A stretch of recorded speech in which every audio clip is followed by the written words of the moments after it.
Testing 1, 2, 3.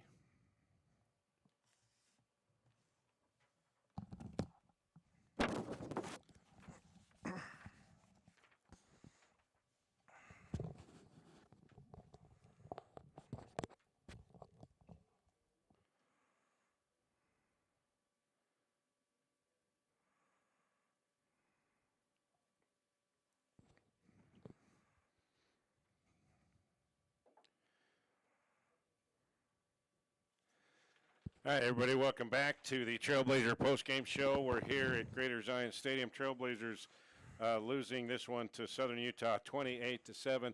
Rod Zundel and Max Christensen here. It's just going to be us here tonight. Coach has some other duties that he has to take care of, so it'll just be you and me, Max. All right, disappointing. I mean, I don't know if there's any other way we can put this, Max. This was a major disappointment. This is not what we expected. Yeah, you expected a little bit more of a closer game, right? A little more of a battle here. Final score 28-7. But you look at the numbers, and it's, SU rushed for 238, Utah Tech rushed for 122, Utah Tech passes for 244. The total numbers, SU had 394 on offense, Utah Tech had 366. But yeah, the score was 28-7. Utah Tech ran 22 more plays than Southern Utah. And only got in the red zone once. Yeah. And Southern Utah 4 of 5 in the red zone. Third down conversions start out 0 for 3, but they finished for 7 for 17. First two drives really set the tone. Southern Utah got the opening drive, and they went the entire length of the field, scored a touchdown, 2-point conversion.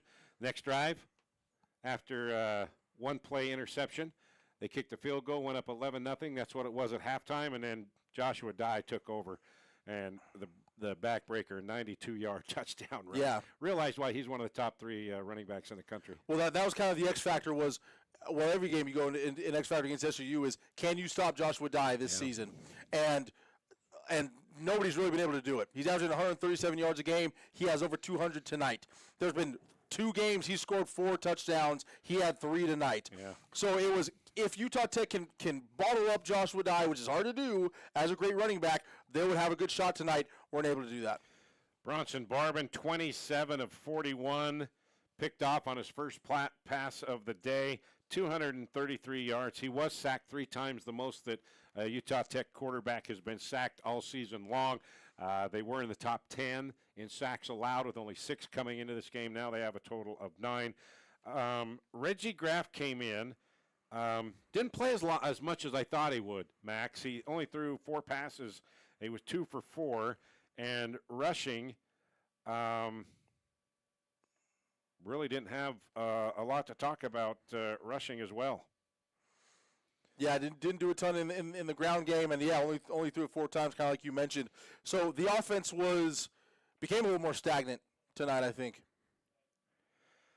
Well, and Trailblazers turned it over once on the interception. One incredible thing here, 5 penalties between the 2 teams. 2 on Southern Utah, 3 on Utah Tech.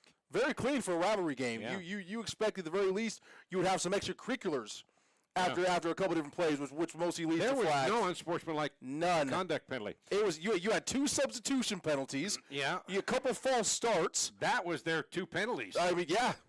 Utah Tech had a false start, a chop block, I think another false start. Yeah. So I kind of wish that there was a excessive and personal foul, because there was no energy on Utah Tech's side.